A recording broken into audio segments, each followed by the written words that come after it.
Welcome back to Inside the Box. In tribute to our wellness series, today we are going to address the significance of mental health with professional violinist, psychotherapist, and performance wellness practice and creativity coach, Paula Wise, and doctoral candidate in piano performance, Emily Logan, who is also a faculty member in the music department at BCC. Welcome, Paula and Emily. It is an absolute pleasure to have you both here. Thank you so much for inviting us. And it's fun to be here with Emily and with you in these crazy times. What we're going to do is we're going to start a PowerPoint and introduce you to us and who we are and how we've been working together, and then get into all the stuff we've learned about performance anxiety and what we feel we're contributing to the information, to being with musicians who are beginning out and those who aren't.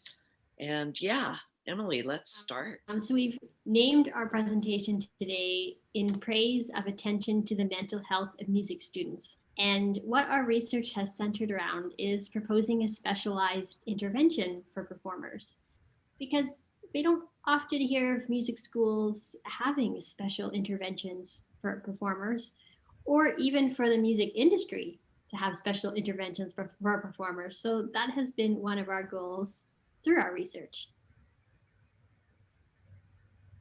Yeah, so how did we begin? Just both individually, and how did we get together in this research? I've been a professional violinist for close to 40 years now. When I was studying way back in what I call the dinosaur age, anxiety wasn't even a buzzword. Nobody even talked about anxiety. It was all underground. And I was able to perform, but always suffered from anxiety, and it kind of grew.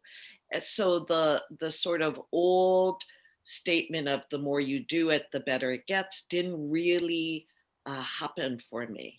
I developed a severe panic disorder. I became a professional musician and just continued to go on stage, was able to perform well, but really suffered. I went for lots of therapeutic help, and then decided about 20 years ago to go back to school and get my master's in psychology. I really wanted to not only start to get away from performing a lot, but also to help other musicians.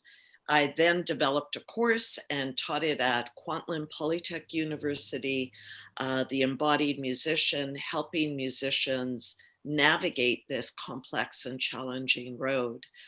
I was also doing one-off classes at UBC and different colleges in Vancouver.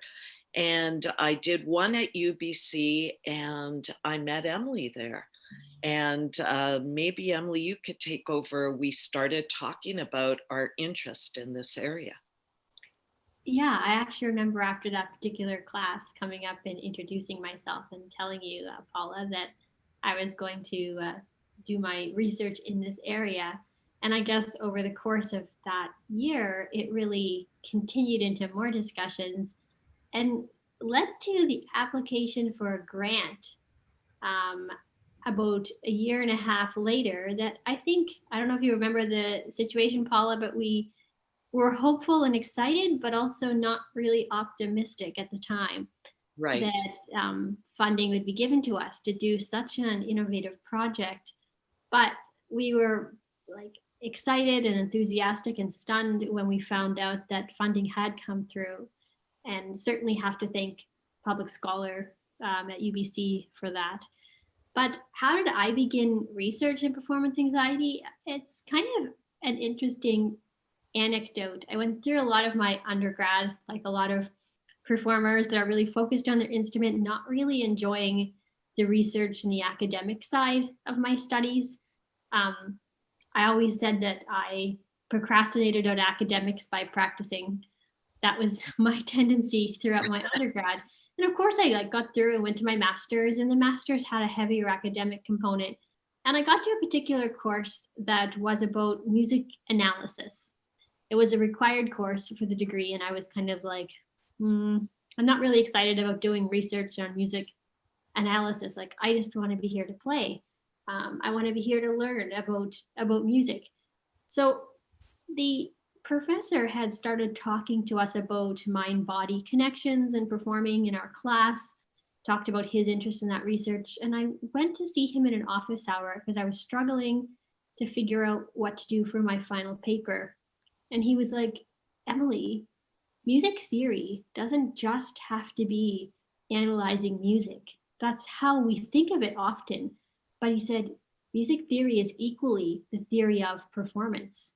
And he was like, take these books and see if something sparks you in that area. So I began on his advice doing a paper and some research into the mind-body connection in performance as a way to help with performance anxiety. And it was the first time I really loved research and really loved writing a paper.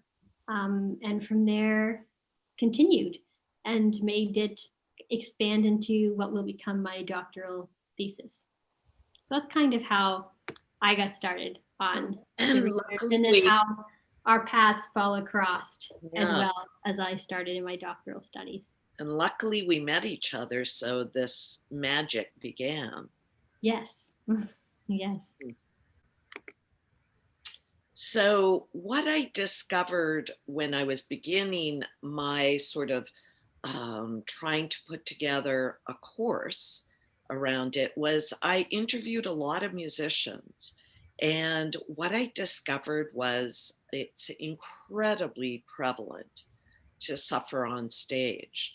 This quote from Glenn Gould says it all. I mean, this guy was brilliant musician, but actually performing, he suffered tremendously. And I feel like until perhaps nowadays, people suffered a lot in silence. It just was something taboo. We didn't talk about it. You just go up there and do it. You endure through it. And our discoveries are that that's not necessarily the best way to tackle this. But it's quite shocking when you look at how many great performers actually suffer. Mm-hmm. And that leads into the next part about the prevalence.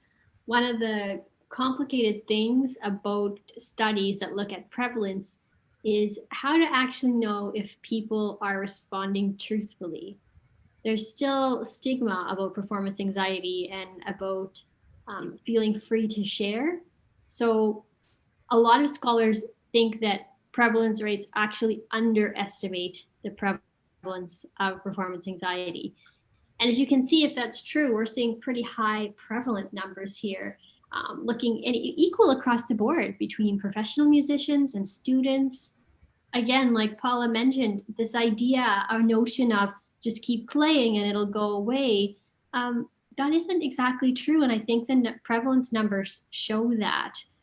What I think is alarming looking at these statistics is about the students that will quit their studies, or about the students that are suffering because their performance quality is affected by their performance anxiety. These students are a really exciting time. They've chosen to do what was like a hobby and a passion before, and they're embarking on a career. And it would just be so wonderful if right off the bat they were supported so that these statistics and these prevalence rates weren't actually as high as they are. So the thing about performance anxiety is it's complex, much like anxiety in general. Some of the tendency of musicians is just to push through. So we don't identify it as easily as if somebody has anxiety and they stay home and they get agoraphobia, but it doesn't mean they aren't suffering as much. And some of the roots of this complexity are in biology, their biochemistry, what they got genetically from their parents, the biography, which is what happened in those prime years, those years from 0 to 6 and maybe even more, but they say the brain is really developing in those years. What happened? What was the environment? What were, were they neglected? Were they pushed? Was there major trauma? Was there illness? There are so many factors that affect brain development and also affect what beliefs are going to be laid down, almost like a blueprint in their body for how they see threat in the world. And then there's the environmental stressors, like I said, early childhood, but also environmental stressors of both being a student, which is huge in music, or being a professional, which is also huge. So these three factors play an important role, and that has a lot of complexity to it that needs to have interventions into all these areas. So often people talk about, just offhand, that CBT is tried and true and it's scientifically proven, but the complexity of trauma and the complexity of one's brain chemistry and the complexity of this career, how one is trained, cannot be tackled with just one form of a therapeutic intervention. And that's what we're going to show you as what's going to come up now. Right, and maybe Paula, just in case some of our audience isn't familiar with CBT, do you want to just really quickly give a little summary of? Yeah, thank you for that. So CBT is cognitive behavioral therapy. And basically what it does is it says if you think a certain way, you're going to behave a certain way, you're going to feel a certain way. And it's this sort of loop. And elements of that are very, very true. But when something is really in the body and is sort of stuck in the body, then CBT often can put what people often call a Band-Aid on something underneath that really needs to be excavated or attended to or even witnessed. I'm not poo-pooing CBT by any means, but I am saying it isn't enough often to deal with, such a complex issue as performance anxiety. And I think you'll see later how we do use a little bit of CBT in our program, or in Paula's program, for sure. But yes, one of the factors about the complexity, which maybe isn't explained by a therapy such as CBT, is the idea that, we often hear performance anxiety being related to like running into a bear. That's a surge of adrenaline that kind of has an evolutionary nature to it. And that does have some truth. But a scholar in Australia who's done a lot of work into performance anxiety says that it's actually far too simplistic of an explanation. She says performance anxiety is not unidimensional. It's not so cut and dry that that's just a response. And she ended up going on to propose 3 different subtypes of performance anxiety. The lowest level just being when you feel like some jitters on stage and a little bit anxious while you're on the stage. Nothing before or after, nothing's kind of creeping into your life in any way. Kind of the medium level is when there's signs of social anxiety as well in life. So actually signs that could lead to comorbid, like a diagnosis of a social anxiety disorder as well. And what she proposes is the most severe form of performance anxiety is when there's also evidence of either major depressive disorder or panic disorder. So I think it only makes sense that one treatment isn't going to be enough to handle a phenomenon that's so complex and so vast. Would you agree with that, Paula? Absolutely. Absolutely. There's, and I love the work that Emily and I are doing together to sort of really prove that we need to get to the essence of the person that somehow got locked down, or got traumatized. And as you'll see later, that can't always be attended to by what is now in the university setting, which is your teacher who deals with your instrument and the academic courses. There just hasn't been room for that. And maybe in the next slide, we'll look at these overlooked issues. And maybe just quickly, Yeah, sure. Yeah. What we wanted to point out again before I move into some of these overlooked issues is the fact that generally depression and anxiety rates are 2 to 3 times higher among performing artists. And a study that comes out of the US actually said that suicide rates are 3 times higher among performing artists. So that's a little bit alarming and concerning, and shows again the complexity and the need for intervention, and just even some hope for musicians as well. Also, what I want to say about that is that makes sense to me. A lot of artists in general are very sensitive people. That's why they're attracted to this form of beauty. And so it would make sense that people who are very sensitive would be deeply impacted by outer environmental stressors.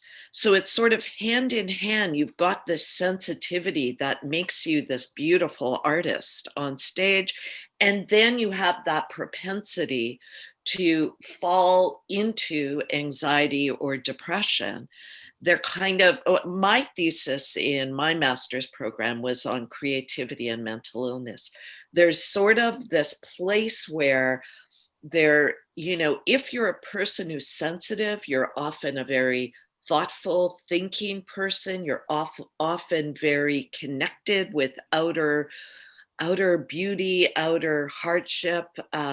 You're just open. It's like this open vessel. And of course, then you would suffer more. So it makes sense that there would be that comorbidity with these two elements. Of course. And I think the topic of your thesis work is also very interesting. Yeah, exactly.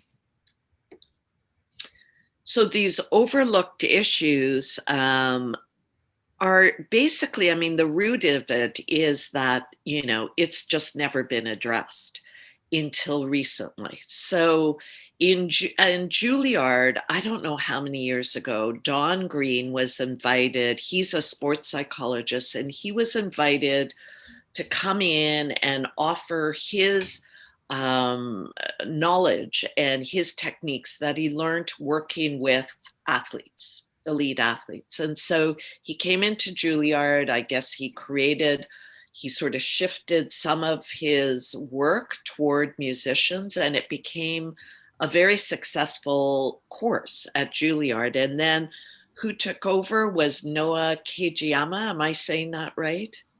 Yeah, I think so. I think so. Anyways, he is a violinist, and he ended up getting very interested in this, went back to school, got his doctorate in sports psychology, and then he's called the bulletproof musician. So if you've never witnessed his website, maybe go and look at it, and maybe even Joanna, you could put it in a box or somewhere where they can get that information. This is the Bulletproof Musician. And I bought his course and took some information from his course. And he does look at many aspects, not just CBT, but many, many aspects. Let's see, what else? The part that perhaps sports psychology and this course doesn't relate to is a little bit the spirit and the soul. And so we'll go into what we worked on, and that includes a little bit of that element. Is there anything here you want to talk about, Emily? I think you've touched on it. I think one of the concerning things that many studies point out is this idea of self-medicating, when musicians are choosing to use medication without the guidance of a physician, and they're illicitly seeking prescription medication. And that's a concern for sure when anytime medication is being used without medical guidance. And I think that just shows another way where musicians are suffering, not wanting to talk about it and not sure where to turn. So we certainly hope that our research can also long-term maybe help with that, which is a prevailing issue as well. And the idea of a lack of venue to share common experiences, this is new, to bring it forward, to sort of bring it out of the closet, so to speak, and to be able, when I teach my courses, I often talk about my own experiences, and students come up to me and say, that is so refreshing because we don't hear that from our own teachers or even from our colleagues. So I think the idea of bringing it out into the open is really, really important.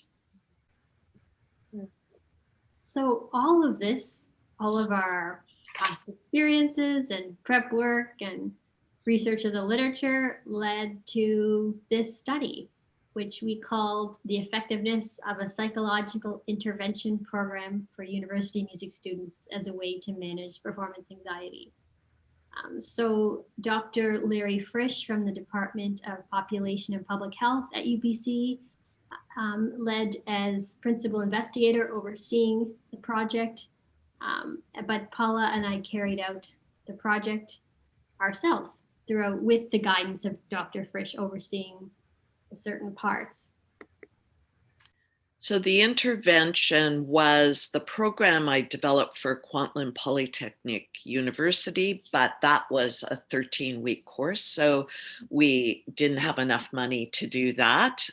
So we sort of put it into 6 two-hour group classes or workshops where I was giving information, but there was tons of dialogue and sharing, and lots of experiential aspects to it. There was one-on-one coaching. So we had at least one, I know with our first group, we had 2 interviews with me, which is very, very helpful to have this, like you're alone in a room and you could really share more intimately. And then we ended with a final performance, much like a masterclass, with being able to talk less about the music. It's kind of informed by the music and more about how are you feeling in your body. And that's so lovely to be able to actually be able to talk about what actually is happening. Whereas with master classes, we're talking about the music for sure, but often it has a more of a surfacey aspect to what's happening for you, and to be able to, actually honor and respect what's happening to somebody on stage. So, Paula, do you want to talk to us a little bit about the Embodied Musician course that you created? Well, the course, it kind of was based a little bit on the course that Noah offers in the Bulletproof Musician, but it really added an element of me, which is I'm very interested in Eastern philosophy, which really is about saying, this is reality. And we suffer more when we try and push away reality, or we try and grasp on something that's not there. And so that informs me greatly in how to really name what's happening right now and how to use different techniques, whether they're body techniques, whether they're cognitive techniques, or whether they're more spiritual, like, why am I doing this? What's the purpose for me being here? And I try to balance all 3 of these things in this course.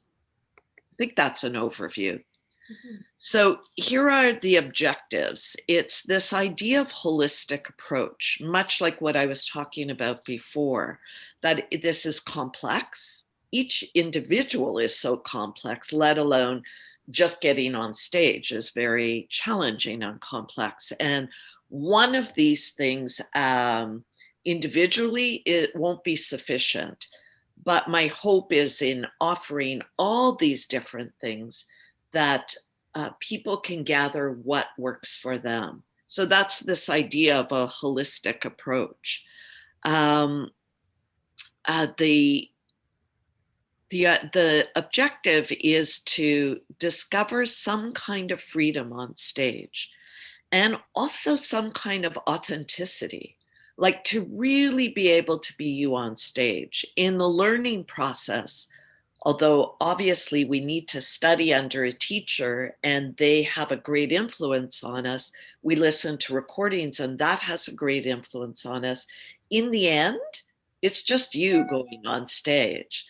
And the hope for me is to really allow each individual to gain that confidence that what they have to offer is enough, is more than enough, actually, to go on stage. So to discover freedom and to discover autonomy. And the way into it is to be fully embodied. And that means to really get into your body and allow the body its natural freedom. I studied meditation for a long time with a teacher, and he told me, and I was a bit surprised by this, but he told me that the musicians that studied with him were one of the most disembodied people he had met. Now, I don't know if that's necessarily true across the board, but what that said to me, much like with athletes, is often we need to ignore a lot of signals in our body. We practice too much and that hurts our body. We go on stage even though our body is saying no. And the key to, in this sort of holistic and Eastern philosophy based approach, is no, it's better to actually honor what's there and to walk on stage with yourself, not ignoring these things. So that's the notion of embodiment. The notion of performance preparation, I certainly was never taught how to practice performing. I know it's slightly different right now, but we really emphasize this notion of spending time in your practice, spending time practicing performing, which is a whole new set of environmental factors that get played in. If you're in a practice room and all you're doing is using your critical left brain to analyze everything, when you go on stage, you're going to go, I don't know what brain I need to use. So we talk a lot about entering your right brain and entering the brain that's going to be able to go on stage and perform. So that's the performance preparation. We talk about motivation. I think we're going to get into this in some of the other slides, but basically, why are you doing this? And it's a long, hard studying career, and it's a long, hard career. And we need to assess over and over and over again, why am I doing this? And it can change over time. But if you walk into, whether it's your practice room or the stage, with a very clear motivation and intention, then you have something, it's almost like a core to sit into. That's very, very helpful. Is there anything else I haven't tackled on this? I think you tackled all the objectives. Okay. I think we can go into some of the meat of what we did. Do you want to talk about this idea of how we chose holism over reductionism?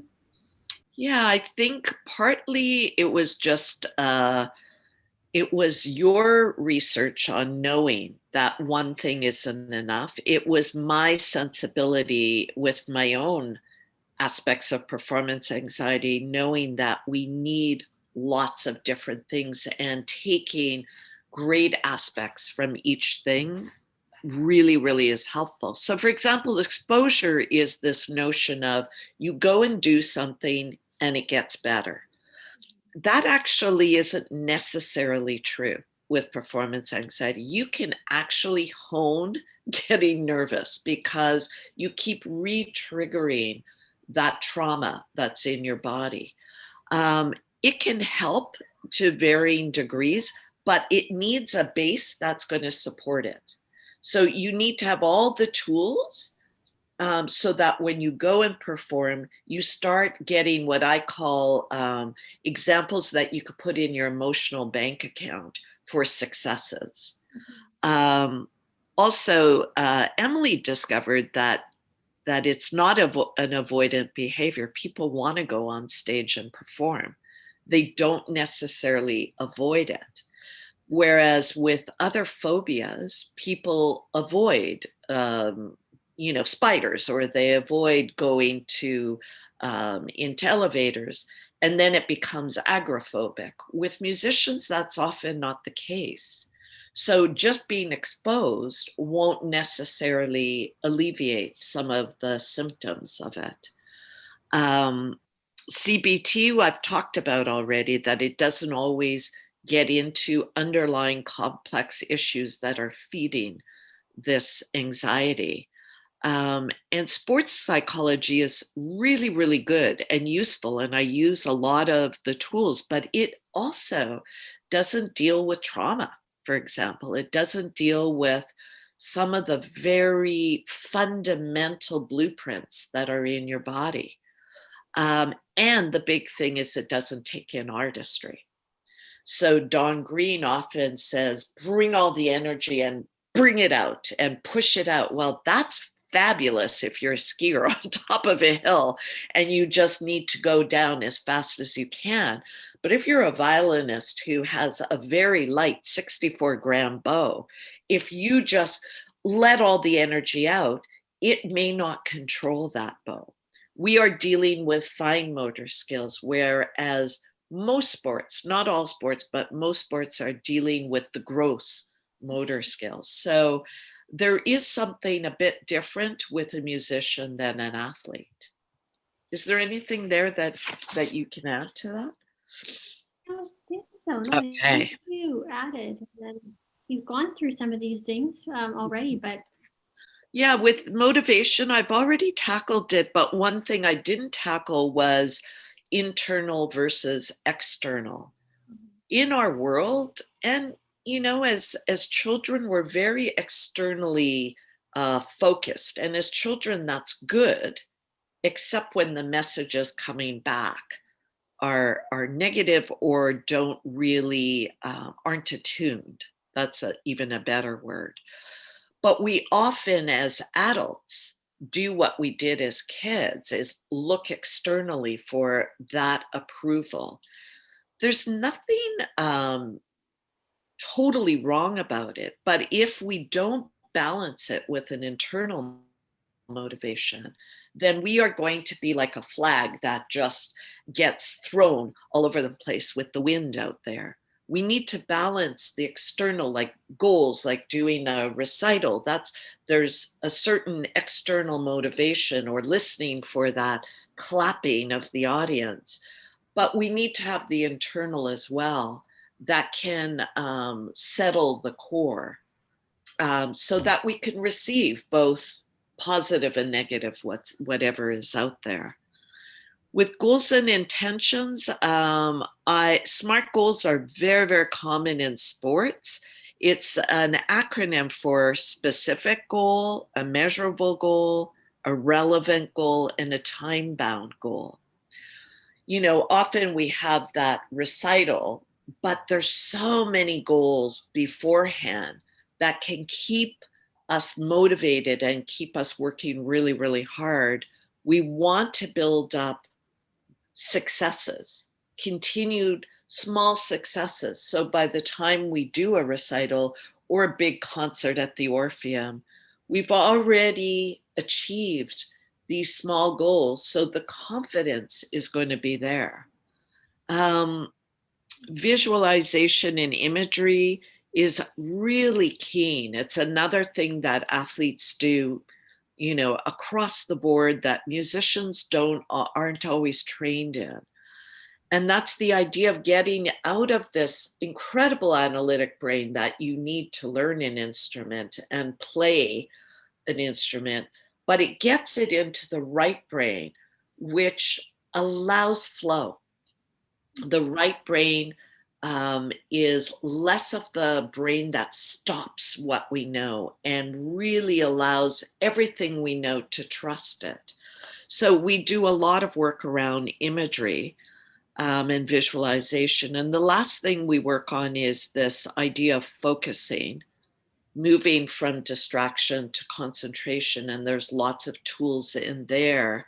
Emily and I were just discussing around, actually, no, it was a friend of mine, around this idea of, we're in a day and age, and especially now with technology, that we are honing the brain that's a multitasker. And basically, multitasking is not at the same time. You're just going very quick from one thing to another, very, very quick. The thing that's wonderful about that is being able to handle a lot of things. The thing that isn't wonderful about that is then this kind of sustained focus and very focal focus has not been honed as much. And so it's very easy to get distracted in a concert with somebody coughing, or to get distracted with our critic voice. There's a myriad of places where we could get distracted, and our focusing techniques allow us to just come right back to what's essential. One thing and a positive thing. That's very essential to move forward in our performing. Yeah. Would you like to do a meditation with us? Yeah. So the next thing that I work on in this course is a lot of different body techniques. And we had talked about that I could bring you through a meditation. The big thing when we're anxious is we don't want to be in our body because our body is super uncomfortable. So we travel very quickly to our left brain. Our critic voice comes up and memories of trauma come up. And we want to come back into the body and tell the body that we're safe. So let me bring you into a meditation. And if you're comfortable, you could shut your eyes. And if you're not comfortable with that, you can just gaze downwards. We want to get away from the outside world. And we want to go into the body and just start to notice what's in the body. And first, take a deep breath. Hold it at the top. Feel any tension that's in your body and let go through your mouth. And let's try another deep breath in. And let go. And right away, I notice that I've been talking very fast and my voice has been in a higher sort of pitch. And that was my anxiety in performing. And I could feel my voice get a bit lower. And I can feel my breath a little bit more. And I'm going to invite you to focus on your exhale and allow your exhale to be long and slow and full and spiral down your body, out your tailbone, out your sit bones, out your feet. And imagine the exhale letting go of any tension in your body, any stories in your psyche, any judging, any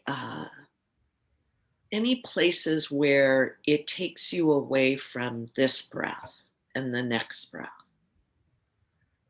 And even visualize your breath going out these avenues and going through the floor, any floors below, and right into the earth. And if the earth feels too hard and too dense, into water, into air, whatever element feels like you could continue to sink and travel down. And just notice what it's like to shut your eyes and get away from the outer world and to really connect you with you. It's almost like, imagine going outside your body, turning around and making a U-turn right back to you and developing this kind relationship with whatever is here right now. Drop into your lower belly and just notice physically what's there. Notice emotionally what's there. And just name it internally and allow it to be there. It's an important factor. And just breathe in from the earth warmth and acceptance and acknowledgement into the belly. And that's something that your body isn't used to. It's not used to you attuning to it. It's also not used to you just accepting what's there and allowing it to be there.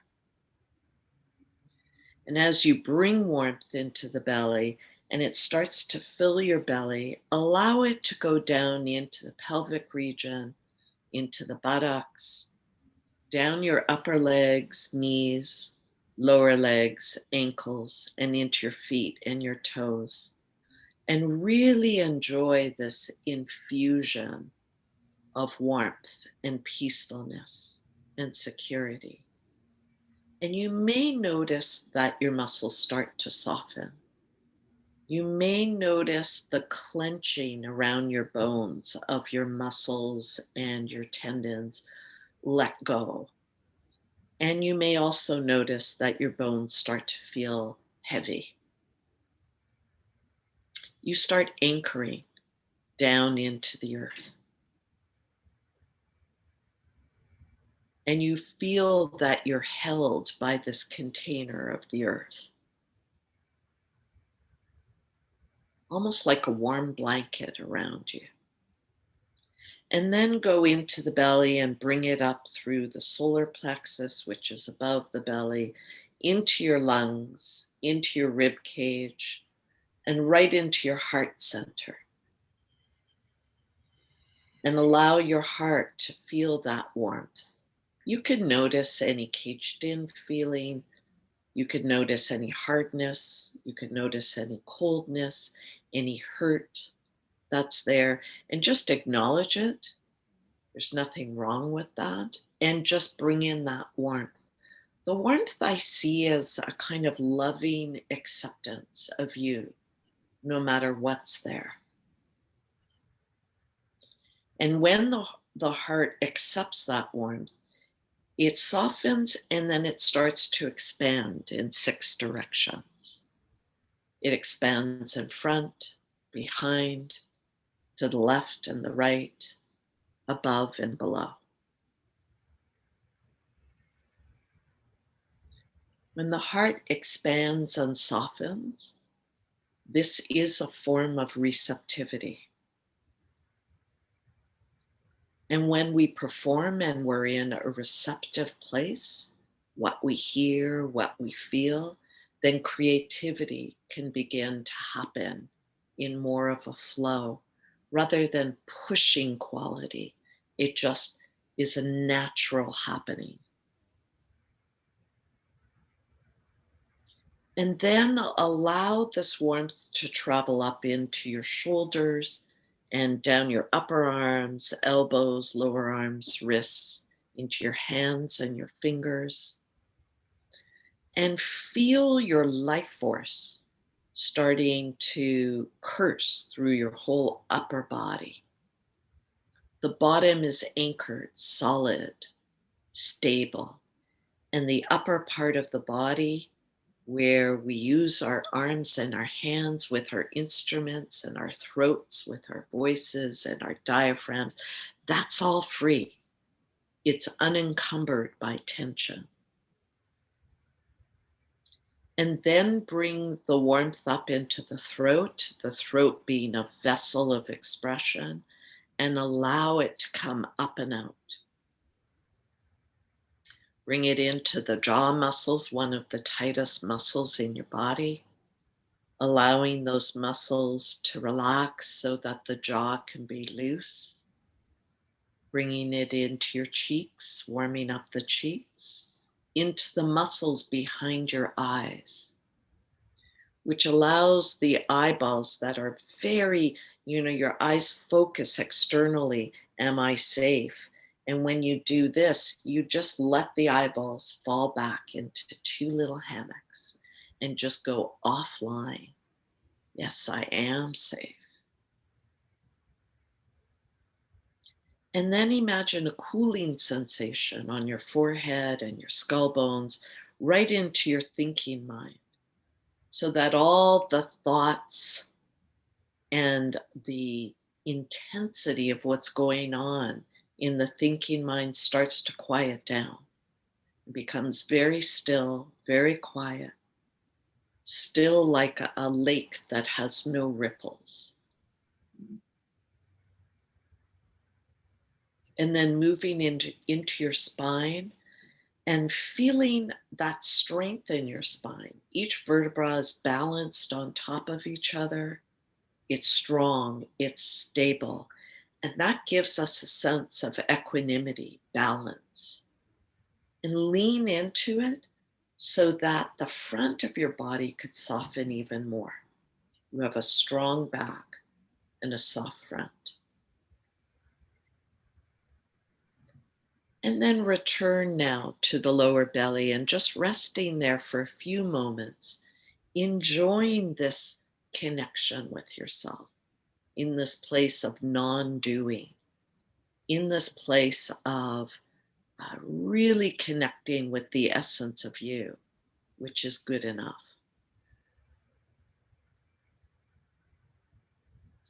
And imagine going on stage from this place of deep connection with yourself, of knowing that you are absolutely enough.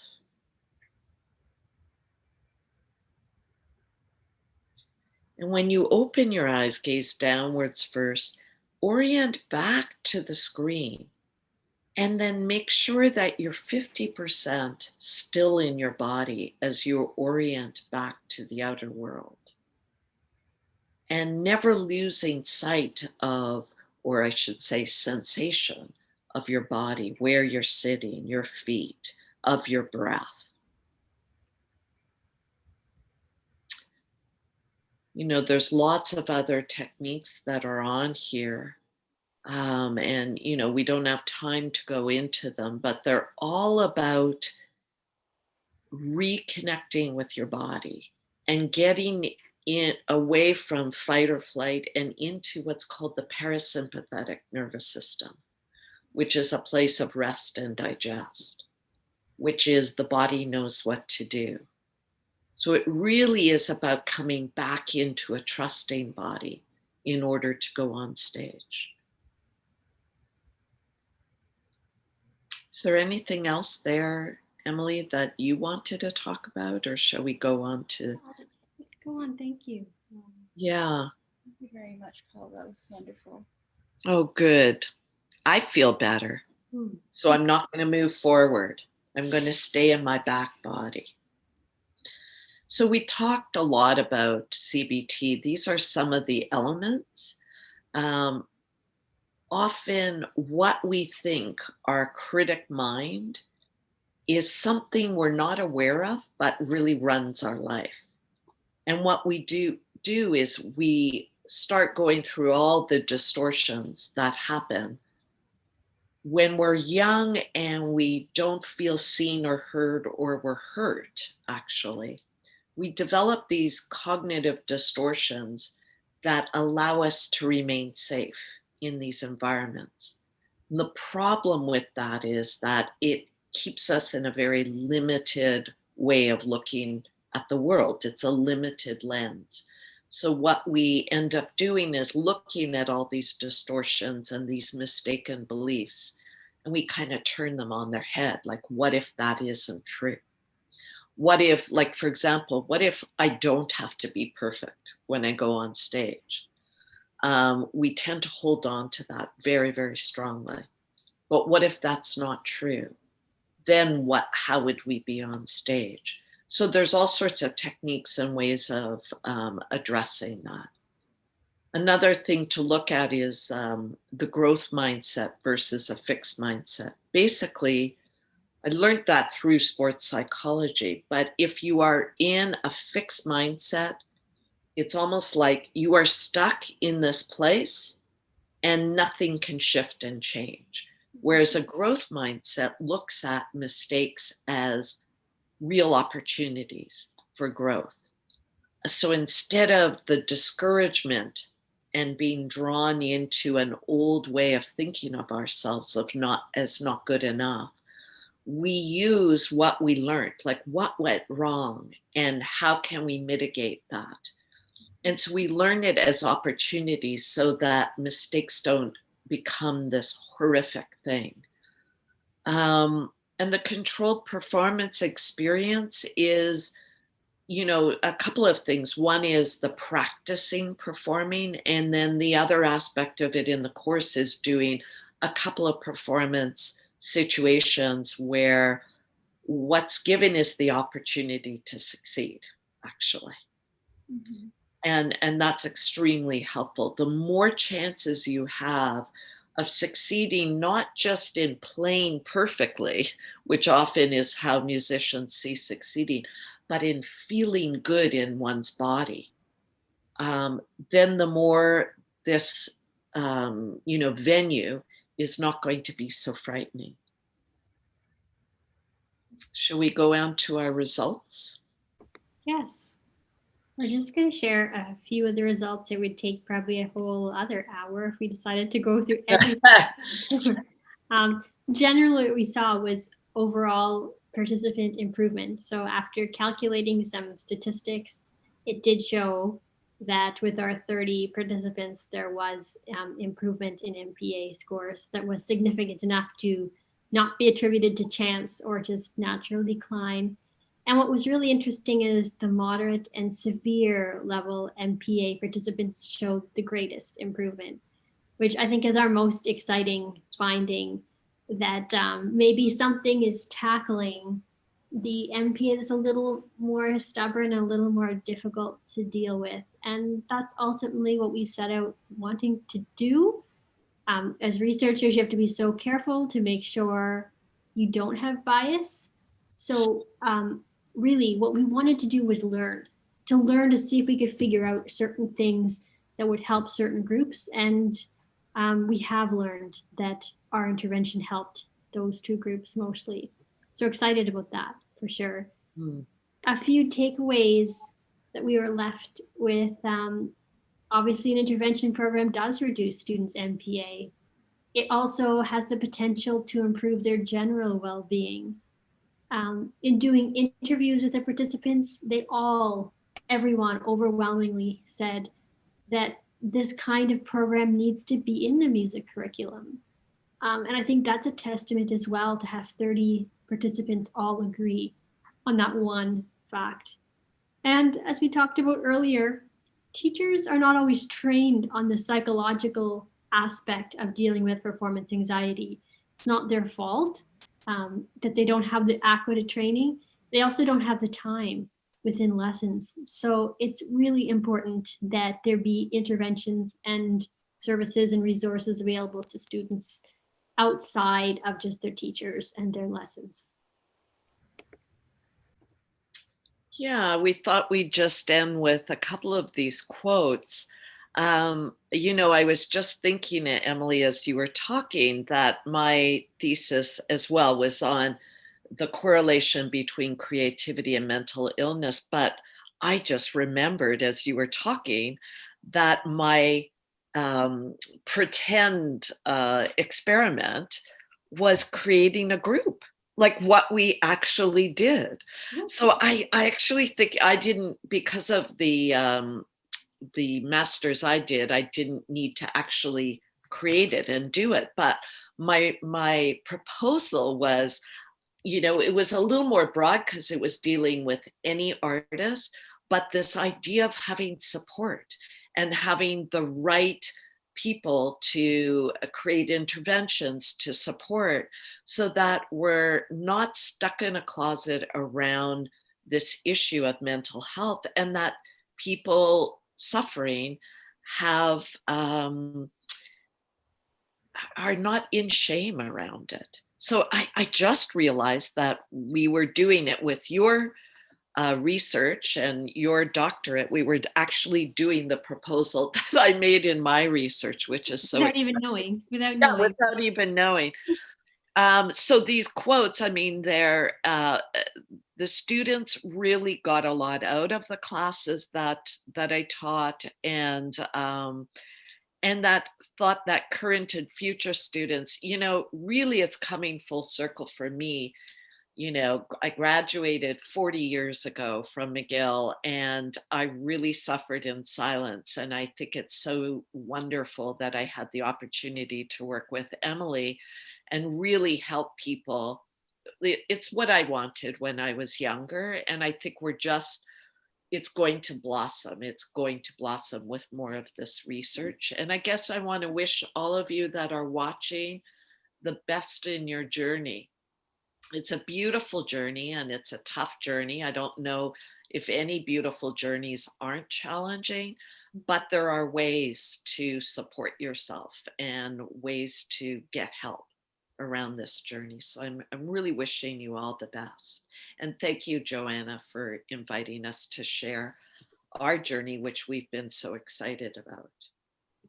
Thank you for, being here. It was an absolute pleasure, and I'm pretty sure that all the materials that you have presented have impacted us one way or another. And I was one of the participants, and I found that it was absolutely helpful in my journey of, actual self-realization and finding ways to combat stage fright and anxiety, performance anxiety specifically. And I think I'm glad it was helpful. So am I. Yeah. Thank you for helping us come to some answers. We needed participants in order to answer some questions and find out what's best for artists going forward.